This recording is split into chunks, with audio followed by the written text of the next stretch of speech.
Hey, are you looking to play a name-locking melee skill? Well, probably not. But since you clicked on this video, I'm assuming you're looking to check out how Glacial Hammer and staves are doing in the current state of the game. They're honestly not bad, and have good offensive and defensive capabilities. Stick around till the end of the video to check out the Shaper kill. Let's get started. Well. Here we are at the end of the league, and believe it or not, this is my league starter. I just came back to the game after a break and was looking to play Glacial Hammer, and this is what I came up with. Watching a lot of build guys this league, I was a little disappointed at how little attention stabs have been getting, because they did get buffed this patch, and also the passive skill tree got reworked a little to make stabs easier to build around. So that inspired me to play a staff even more. About the build, we are an Elementalist running full cold conversion and using our ascendancy to give us free cold penetration and some golems for more bonuses to our character. If you've seen some of my other videos, you know I love characters that use minions for a primary damage source. But this time around, I felt like playing a character where our personal damage was our main damage. So, our golems are essentially just a defensive layer. They give us chill and freeze immunity with our ascendancy, and also stronger buffs for more crit and more accuracy. The golem's actual damage is almost negligible, especially when you get to red maps. They won't really be killing anything, but just keep them alive to give us some more buffs. For the playstyle, you want to leap around from pack to pack and try to one-tap a pack of monsters. Most packs, outside of really strong rare packs, will get one shot by pretty much every Glacial Hammer, and the explosion from Herald of Ice. One thing to note is that this character has a very proactive playstyle. If you get lazy with your leap slamming, it puts you at risk, so just keep that in mind. This character can handle nasty, difficult mods, but surprisingly, I think this character takes a lot of concentration and skill to play. It's just the life of a name-locking melee character in Path of Exile these days, unfortunately. I did manage to clear everything outside of Uber Elder, so it was a pretty successful character by my standards. It's definitely not as fast or as good or as easy to play as most meta builds, but it was enjoyable and it can get things done. Also, Glacial Hammer can be used as a decent magic finder option because of its threshold jewels, which add more item rarity. I'm personally not doing so, but that option is there and can be built around for anyone who is interested, without killing your damage too much. Also, for those who have tons of currency to spend, there are some crazy in-game stabs these days, so the ceiling is pretty high for a build like this. If you want to take a look at the passive skill tree and path of building, it's all linked in the description below.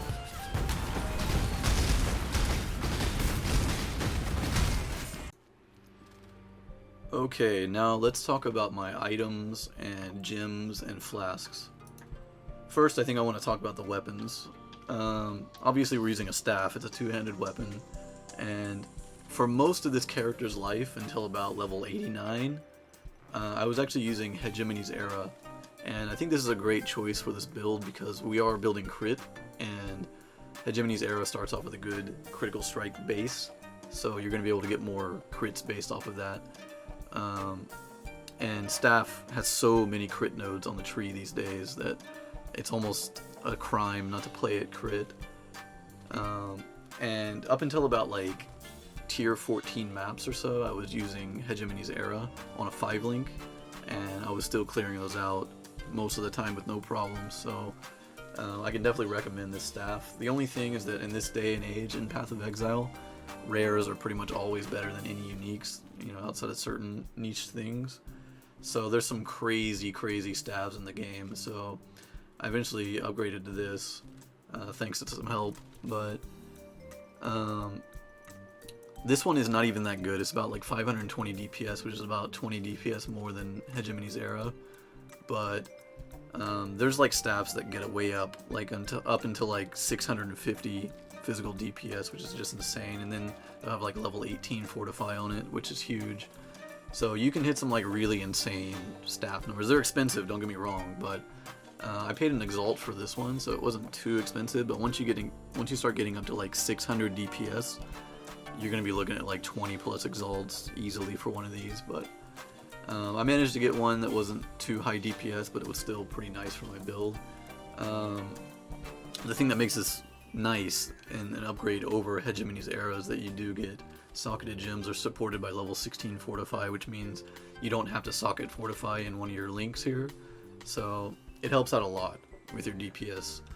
And this one has an interesting mod, 15% chance to intimidate enemies for 4 seconds on hit. Kind of like a lucky mod that you probably won't see very often, but that's a straight up 10% more damage multiplier against the enemy when it procs. And we got some extra accuracy, which always helps. So this one is pretty nice for the build. It's got good attacks per second too, so I can leap slam around a little bit faster. Hegemony's Arrow is actually pretty good.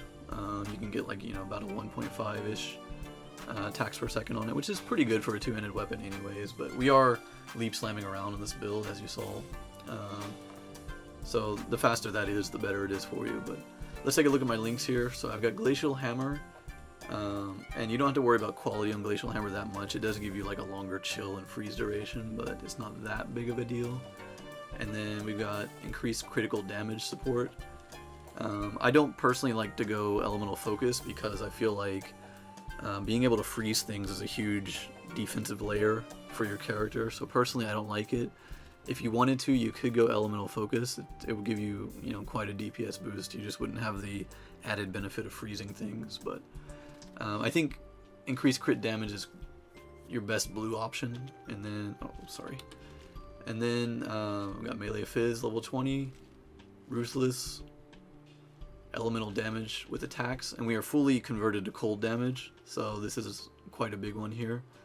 And then Shockwave support, and the reason I'm using Shockwave, there's a couple of reasons. One is that it gives you a little bit more AoE clear, which is nice, but the biggest one for me is that I don't have any way to leech unless I'm doing some physical damage, and since we're 100% converted with these jewels, right? With 2 of these, it gets us up to 100% cold damage on our skills, so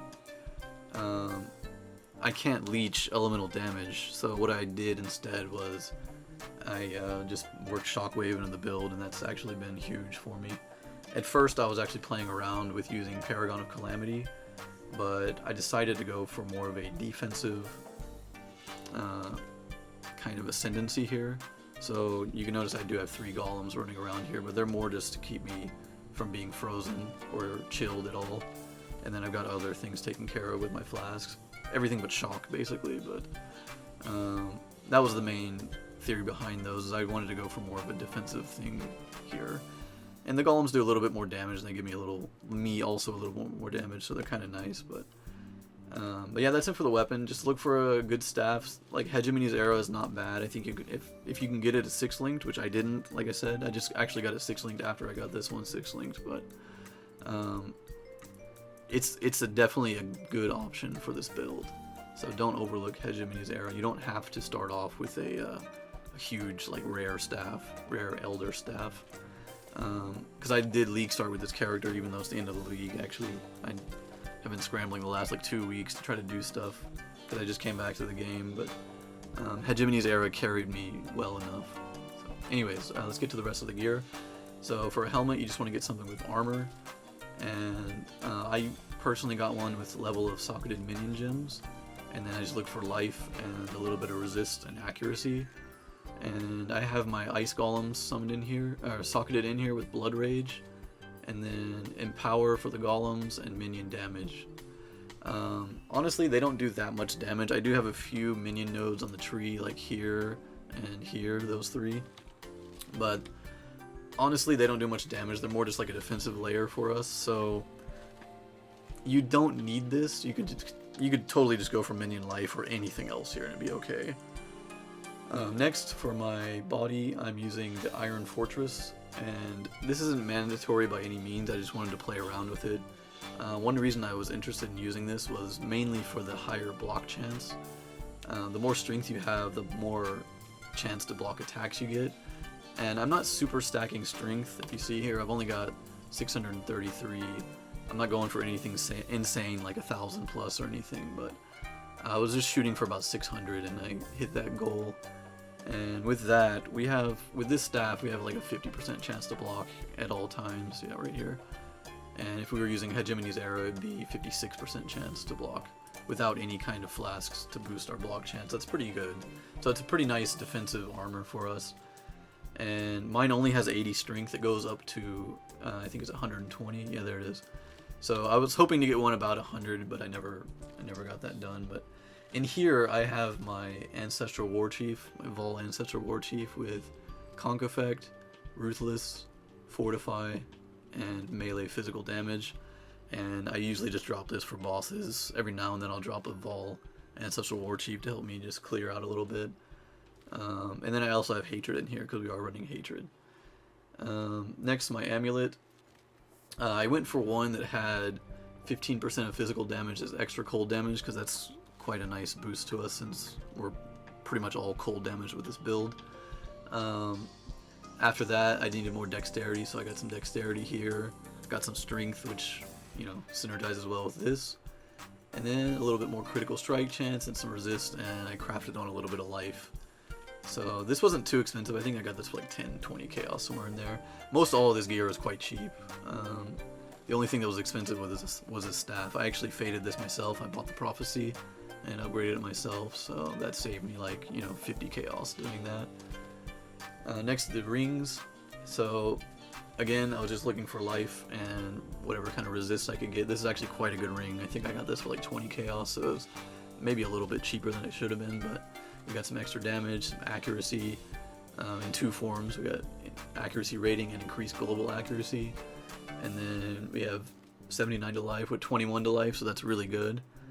And a 4% increased max life with a little bit of fire resist. So I was actually just going for like a big life ring here. And we got a little bit of, you know, a few other good mods, so that was nice. Here again, another ring, just going for life and resists. And I do have physical damage, leech this life on this ring.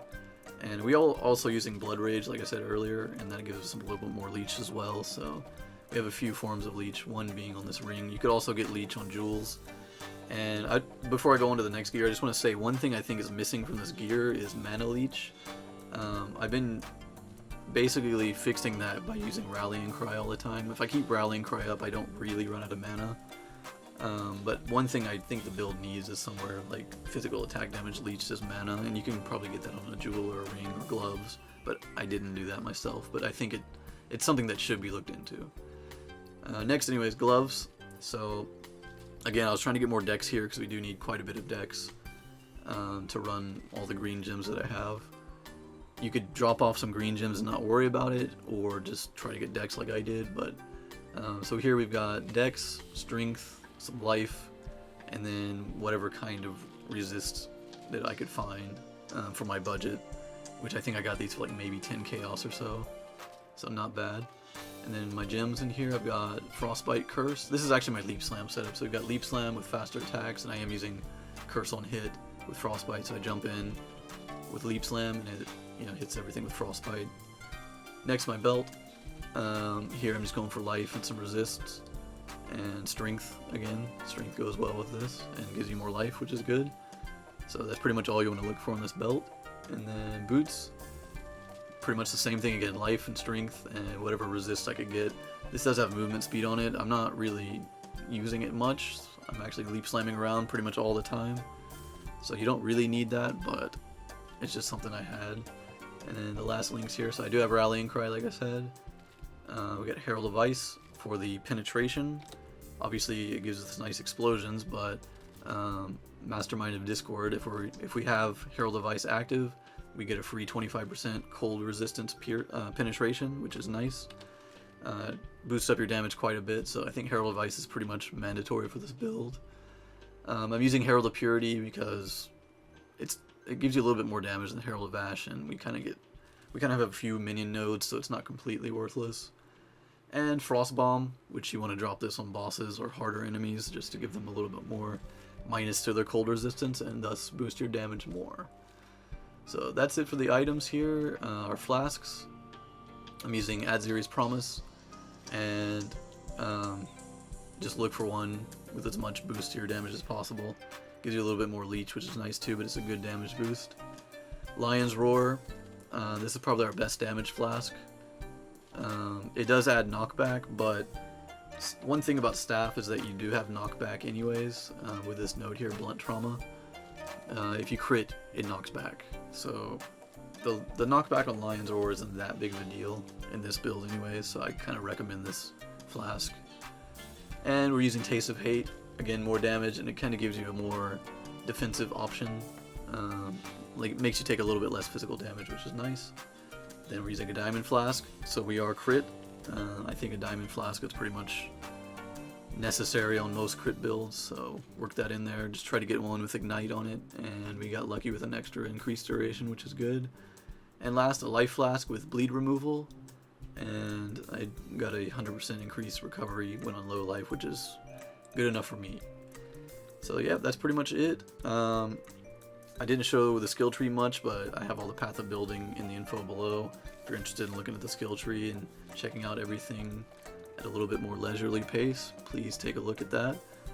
And that's pretty much it for this. I got another clip coming up of me fighting the Shaper.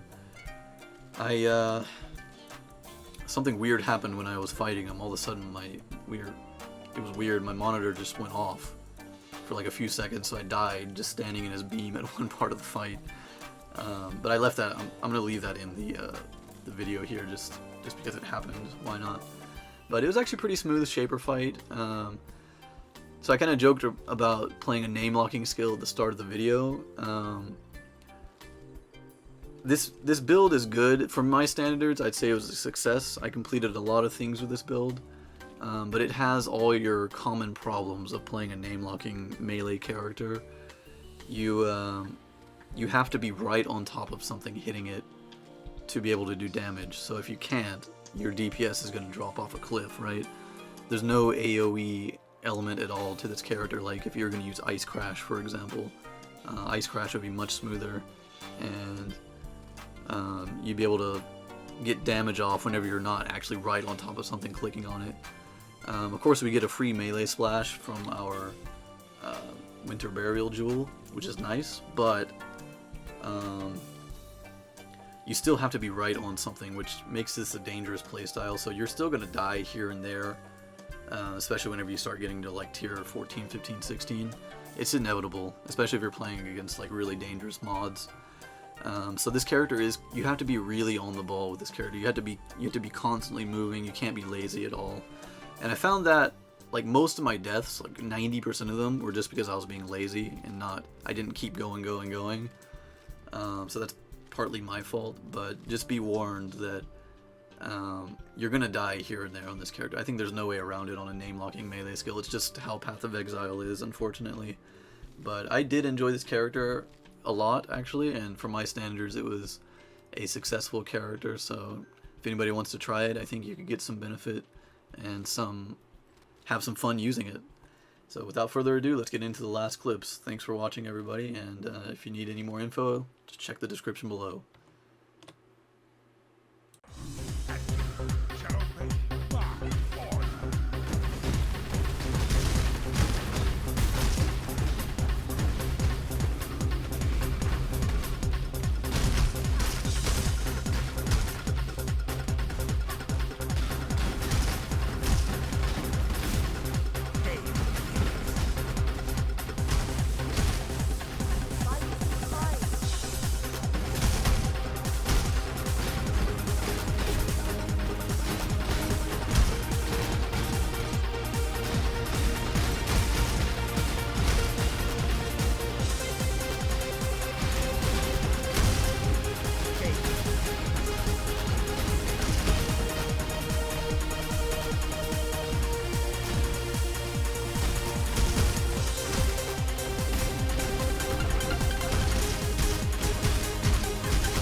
Blight speak.